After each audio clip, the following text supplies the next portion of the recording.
Video میں انبیاء و رسل کی تاریخ بتائی اور دکھائی جائے گی۔ یہ منظرنامہ زمین پر پہلے انسان اور نبی حضرت آدم علیہ السلام سے لے کر حضور نبی اکرم و افضل و آخر الزماں صلی اللہ تعالی علیہ وآلہ وسلم کی ولادت پاک تک کا مختصر زمانی سفر ہے۔ حضرت آدم علیہ السلام پہلے انسان اور نبی اور سب انسانوں کے باپ ہیں، اور ان کی زوجہ محترمہ حضرت حوا رضی اللہ عنہا ہے جو کہ تمام انسانوں کی ماں اور روئے زمین پر پہلی خاتون ہے۔ حضرت آدم علیہ السلام اور حضرت حوا رضی اللہ عنہا کی زمین پر آمد سے متعلق کوئی متفقہ رائے موجود نہیں، لیکن بعض تاریخ دانوں کے مطابق یہ واقعہ 90 صدیوں پہلے کا ہے۔ اسی طرح آپ دونوں کے مقام نزول کا بھی علم نہیں ہے۔ حابیل اور قابیل حضرت آدم علیہ السلام کے بیٹے تھے۔ قابیل نے کسی تنازع پر اپنے بھائی حابیل کو قتل کر دیا۔ اس واقعے کو قرآن پاک میں بھی بیان کیا گیا ہے۔ یہ تاریخ انسانی کا پہلا قتل ہے، اور علماء کرام کے مطابق قیامت تک ہونے والے ہر قتل کے گناہ کا ایک حصہ قابیل کو ملتا رہے گا، جیسا کہ ہر برائی کا ایک حصہ اس شخص کو ملتا ہے جس نے اس برائی کا آغاز کیا ہو۔ حضرت ادریس علیہ السلام کی آمد۔ مورخین کے مطابق حضرت آدم علیہ السلام اور حضرت ادریس علیہ السلام کے درمیان 380 سال کا فصل ہے۔ حضرت ادریس علیہ السلام قلم کا استعمال کرنے والے پہلے انسان تھے، شاید اسی لیے ان کا نام ادریس ہے، جس کے معنی ہے درس دینے والا۔ حضرت نوح علیہ السلام پہلے رسول ہیں۔ بعض مورخین کے مطابق آپ علیہ السلام کا زمانہ حضرت آدم علیہ السلام سے 1600 سال بعد کا ہے۔ قرآن کریم کے مطابق اللہ تعالیٰ نے آپ کو 950 برس کی عمر عطا کی۔ اللہ تعالیٰ نے آپ کو انسانوں کی اصلاح کے لیے مبعوث فرمایا، لیکن ایک طویل عرصہ دعوت و تبلیغ کے باوجود لوگوں نے آپ علیہ السلام کی تکذیب کی، جس کے نتیجے میں اللہ تعالیٰ نے اس قوم پر پانی کا عذاب بھیجا۔ غالباً یہ پہلا عذاب ہے جو زمین پر اللہ پاک کی طرف سے بھیجا گیا، جس سے اس وقت تک کے سارے انسان مارے گئے، سوائے ان کے جو آپ علیہ السلام پر ایمان لا چکے تھے اور آپ علیہ السلام کے ساتھ اس کشتی میں سوار تھے جو آپ نے اللہ تعالیٰ کے حکم اور مدد سے تیار کی تھی۔ لیکن یہ چند ہی لوگ تھے۔ اس واقعے کے بعد نسل انسانی حضرت نوح علیہ السلام کے 3 بیٹوں سے آگے چلی، اسی لیے آپ علیہ السلام کو آدم ثانی بھی کہا جاتا ہے۔ آپ علیہ السلام کے بیٹوں کے نام سام، حام اور یافس تھے۔ حضرت نوح علیہ السلام کے بیٹوں کی نسل سے جو قومیں وجود میں آئیں، وہ بھی بالآخر گناہوں اور بری باتوں میں ملوث ہو گئیں۔ ان میں سے ایک قوم کی طرف اللہ تعالیٰ نے حضرت ہود علیہ السلام کو بھیجا، جس کا ذکر قرآن پاک میں موجود ہے۔ لیکن پھر وہی ہوا، اس قوم نے سرکشی کی اور آپ علیہ السلام کی مخالفت کی، جس کی وجہ سے ان کو بھی اللہ تعالیٰ کی طرف سے عذاب نے آ لیا۔ حضرت ہود علیہ السلام کے ساتھ جو لوگ بچے، ان سے قوم سمود وجود میں آئی، لیکن رفتہ رفتہ وہ بھی گمراہ ہو گئے۔ تو اللہ تعالیٰ نے حضرت صالح علیہ السلام کو ان کی طرف نبی بنا کر بھیجا، لیکن اپنے سے پہلوں کی طرح انہوں نے بھی اپنے نبی کا انکار کیا اور مطالبہ کیا کہ اگر آپ اللہ کے نبی ہیں تو کوئی معجزہ دکھائیں۔ آپ علیہ السلام نے اللہ سے دعا کی، جس سے ان کی آنکھوں کے سامنے پہاڑ کی چٹان سے ایک اونٹنی برآمد ہوئی، لیکن انہوں نے اس معجزے کو دیکھ کر ایمان لانے کی بجائے اس واقعے کو جادو کہہ کر رد کر دیا اور اپنی غلطی پر بضد رہے، تو ان کو بھی عذاب نے آ لیا اور نیست و نابود کر دیے گئے۔ اس دور کو قبل از ابراہیم علیہ السلام کہتے ہیں۔ اس دور کی مستند تاریخ موجود نہیں ہے۔ حضرت ابراہیم علیہ السلام تقریباً 2200 قبل مسیح عراق میں پیدا ہوئے۔ آپ علیہ السلام کو انبیاء کا باپ کہا جاتا ہے کہ آپ علیہ السلام کی نسل سے ہی بعد کے تمام انبیاء کا ظہور ہوا۔ آپ کی قوم بت پرست تھی اور ان کے سردار کا نام نمرود تھا۔ وہ آپ علیہ السلام کی توحید کی دعوت و تبلیغ کی وجہ سے آپ علیہ السلام کا سخت مخالف تھا۔ اسی دشمنی کے سبب اس نے آپ کو آگ میں ڈالنے کا حکم دیا۔ جب آپ علیہ السلام کو آگ میں ڈالا گیا تو وہ اللہ کے حکم سے ٹھنڈی ہو گئی اور آپ علیہ السلام کو کوئی نقصان نہیں پہنچا۔ یہ واقعہ قرآن پاک میں موجود ہے۔ آپ علیہ السلام کی 2 بیویاں تھیں، ان سے 2 بیٹے پیدا ہوئے اور وہ دونوں نبی تھے۔ حضرت حاجرہ رضی اللہ عنہا سے حضرت اسماعیل علیہ السلام اور حضرت سارہ رضی اللہ عنہا سے حضرت اسحاق علیہ السلام۔ اس دور کو بعد از ابراہیم علیہ السلام کہتے ہیں۔ اس دور کی کچھ تاریخ موجود ہے اور اسے انگلش میں پوسٹ ابراہم ایرا کہتے ہیں۔ حضرت ابراہیم علیہ السلام کے بھتیجے حضرت لوط علیہ السلام کو اللہ تعالیٰ نے ایک قوم کی طرف بھیجا جو کہ فحش کاموں میں مبتلا تھی۔ آپ علیہ السلام نے بہت چاہا کہ وہ لوگ غلط اور غلیظ کاموں سے باز آ جائیں، لیکن انہوں نے آپ علیہ السلام کی بات نہیں مانی اور وہ بھی ماضی کی قوموں کی طرح اللہ تعالیٰ کے غیظ و غضب کا شکار ہو گئے۔ حضرت اسحاق علیہ السلام اللہ کے نبی تھے، لیکن ان کے متعلق مزید تفاصیل نہیں پائی جاتی، سوائے اس بات کے کہ یہ حضرت یعقوب علیہ السلام کے والد تھے۔ حضرت اسماعیل علیہ السلام حضرت ابراہیم علیہ السلام کے بیٹے اور حضرت اسحاق علیہ السلام کے بھائی تھے۔ حضرت ابراہیم علیہ السلام نے اللہ کے حکم سے حضرت اسماعیل علیہ السلام کو مکہ کی سرزمین میں لا کر آباد کیا۔ مکہ جہاں سب سے پہلے حضرت آدم علیہ السلام نے اللہ کا گھر یعنی کعبہ بنایا تھا، اب ہزاروں سال بعد اللہ تعالیٰ نے حضرت اسماعیل علیہ السلام کے ذریعے اس گھر کو دوبارہ آباد کروایا۔ حضرت یعقوب علیہ السلام حضرت اسحاق علیہ السلام کے بیٹے تھے۔ ان کا لقب اسرائیل تھا۔ اسرائیل کے معنی اللہ کا بندہ ہے۔ آپ علیہ السلام کی متعدد بیویاں تھیں جن سے اللہ تعالیٰ نے انہیں 12 بیٹے عطا فرمائے۔ یہی لوگ اور ان کے بعد آنے والی ان کی نسل بنی اسرائیل کہلاتی ہے، یعنی اسرائیل کی اولاد۔ بعد میں یہی لوگ اپنے آپ کو یہود یا یہودی کہنے لگے، کیونکہ ان 12 میں سے سب سے بڑے بھائی کا نام یہودا تھا۔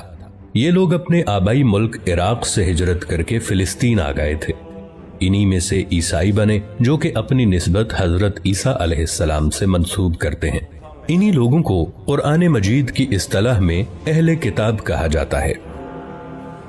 ان 12 بھائیوں میں سے سب سے چھوٹے بھائی کا نام یوسف علیہ السلام تھا۔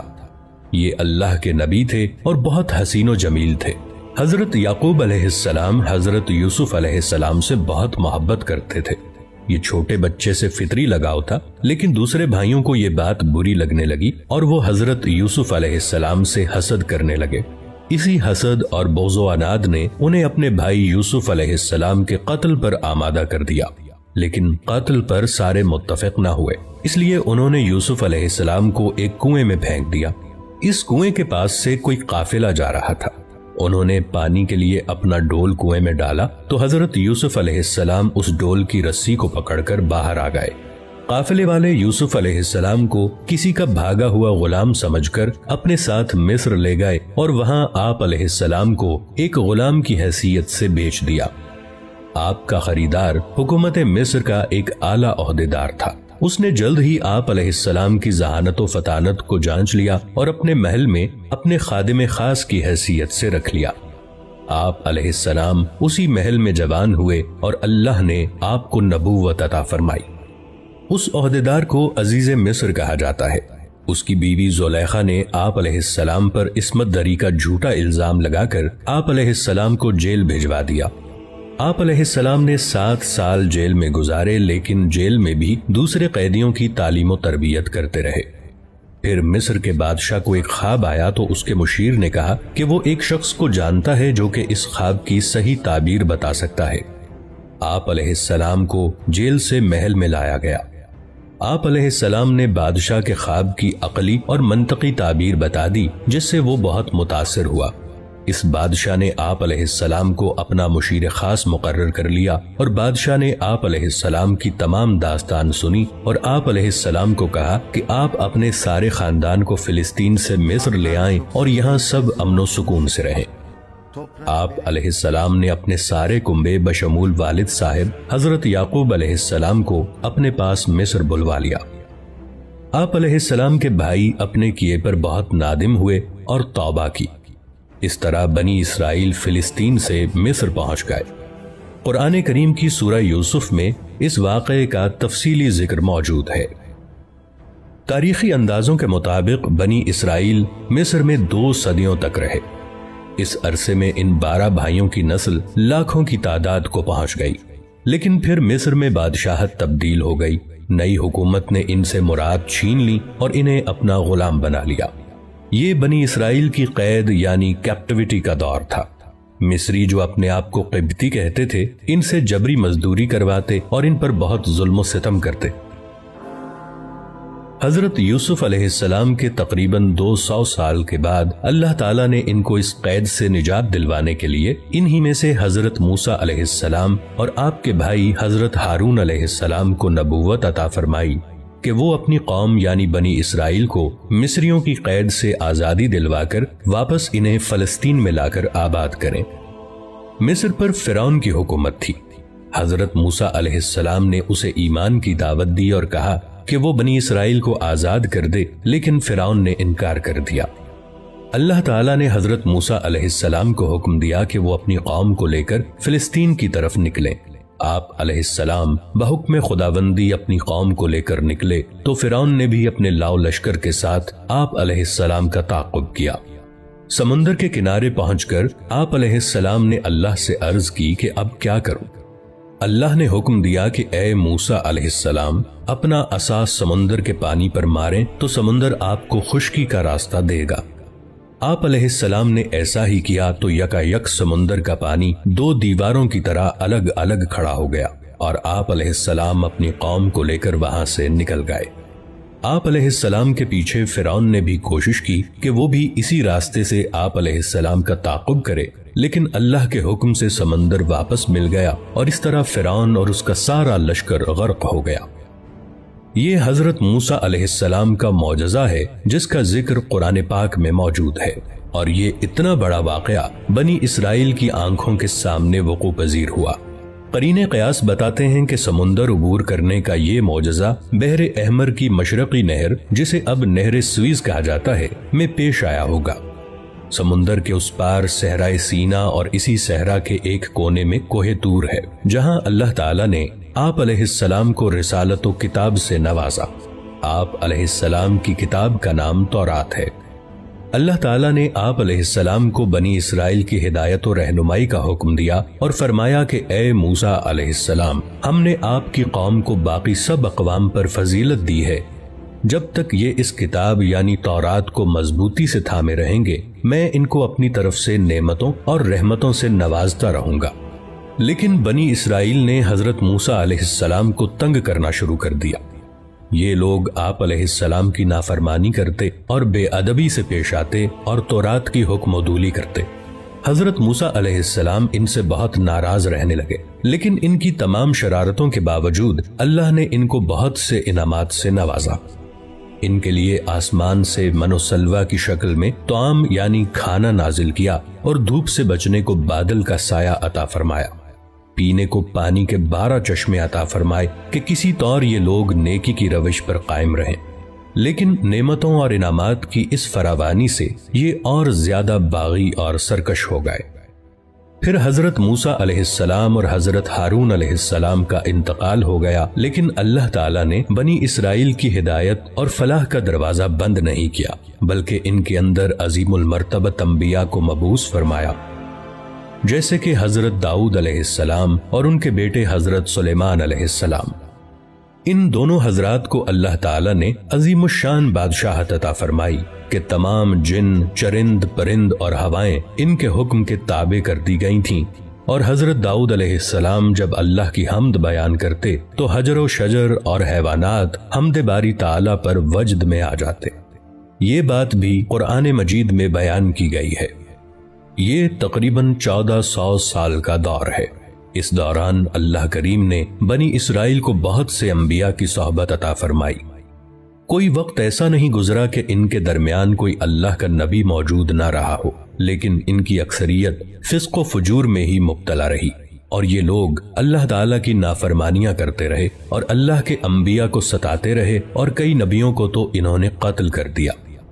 اللہ تعالیٰ نے ان کے ان بڑے بڑے گناہوں کی وجہ سے ان پر وقتاً فوقتاً عذاب بھی بھیجا، لیکن یہ لوگ سدھر کے نہ دیے۔ جدید تاریخ کی اصطلاح میں اس دور کو دور قبل از مسیح کہا جاتا ہے، اور اسے انگلش میں BC سے لکھا جاتا ہے، یعنی بیفور کرائسٹ، اور اب اور بھی جدید اصطلاح میں اسے CE بھی کہتے ہیں، یعنی کامن ایرا۔ اللہ تعالیٰ نے بنی اسرائیل پر اپنی آخری حجت قائم کرنے کے لیے حضرت عیسیٰ علیہ السلام اور حضرت یحییٰ علیہ السلام کو ان کی طرف واضح نشانیاں دے کر بھیجا۔ حضرت عیسیٰ علیہ السلام حضرت مریم علیہ السلام کے بیٹے تھے، جنہیں اللہ نے معجزانہ طور پر بغیر باپ کے پیدا کیا اور بہت سے معجزات عطا فرمائے، اور آپ علیہ السلام کے ہم اثر حضرت یحییٰ علیہ السلام بھی معجزانہ طریقے سے حضرت زکریا علیہ السلام کے ہاں پیدا ہوئے، جبکہ حضرت زکریا علیہ السلام اور آپ کی بیوی دونوں بہت ضعیف ہو چکے تھے۔ حضرت عیسیٰ علیہ السلام رسول اور حضرت یحییٰ علیہ السلام نبی تھے۔ بقول عیسائی مورخین کے حضرت عیسیٰ علیہ السلام کی ولادت کے دن سے سن عیسوی کا آغاز ہوا، جو کہ اس وقت 2022 چل رہا ہے، یعنی حضرت عیسیٰ علیہ السلام کو پیدا ہوئے 2022 برس ہو چکے ہیں۔ یہاں سے بنی اسرائیل دو قوموں میں تقسیم ہو گئے۔ جو لوگ حضرت عیسیٰ علیہ السلام پر ایمان لائے وہ اپنے آپ کو عیسائی کہنے لگے، اور جو لوگ حضرت عیسیٰ علیہ السلام پر ایمان نہیں لائے وہ یہود ہی رہے۔ جس جماعت یعنی یہود نے آپ کا انکار کیا، انہوں نے آپ علیہ السلام کی والدہ حضرت مریم علیہ السلام کو بہت برا کہا اور حضرت عیسیٰ علیہ السلام کو قتل کرنے کا منصوبہ بنایا، لیکن اللہ تعالیٰ نے ان کے اس اقدام سے پہلے ہی حضرت عیسیٰ علیہ السلام کو زندہ آسمان پر اٹھا لیا۔ حضرت عیسیٰ علیہ السلام کے آسمان پر اٹھائے جانے کے تقریباً 250 سال کے بعد اصحاب کہف کا مشہور واقعہ پیش آیا۔ یہ لوگ امیر و کبیر گھرانوں کے کچھ نوجوان تھے۔ یہ حضرت عیسیٰ علیہ السلام کے دین پر ایمان لے آئے تو وقت کی حکومت اور جو لوگ حضرت عیسیٰ علیہ السلام پر ایمان نہیں لائے تھے یعنی یہود نے ان پر تشدد کرنا چاہا، لیکن یہ لوگ شہر سے فرار ہو کر باہر جنگل میں ایک غار میں چھپ گئے۔ اس غار میں اللہ تعالیٰ نے ان پر نیند طاری کر دی اور یہ اس غار میں کئی سال تک سوتے رہے۔ اس کا پورا ذکر قرآن مجید کی سورہ کہف میں موجود ہے۔ They are known as 7 sleepers in the books of Christianity۔ حضرت عیسیٰ علیہ السلام کے آسمان پر چلے جانے کے بعد 571 عیسوی میں اللہ کریم نے حضور صلی اللہ علیہ وآلہ وسلم کو انسانوں پر اتمام حجت کے لیے بھیجا۔ حضور سیدنا و نبینا حضرت محمد صلی اللہ علیہ وآلہ وسلم بن عبداللہ بن عبد المطلب مکہ کی سرزمین میں حضرت اسماعیل علیہ السلام بن ابراہیم علیہ السلام کی نسل میں قبیلہ قریش کے خاندان بنو ہاشم کے ہاں جناب عبداللہ بن عبد المطلب اور ان کی زوجہ حضرت آمنہ بنت وہب کے ہاں پیدا ہوئے۔ اس دن سے لے کر آج تک نور محمدی کی کرنیں ساری دنیا کو منور کر رہی ہیں اور قیامت تک کرتی رہیں گی انشاءاللہ۔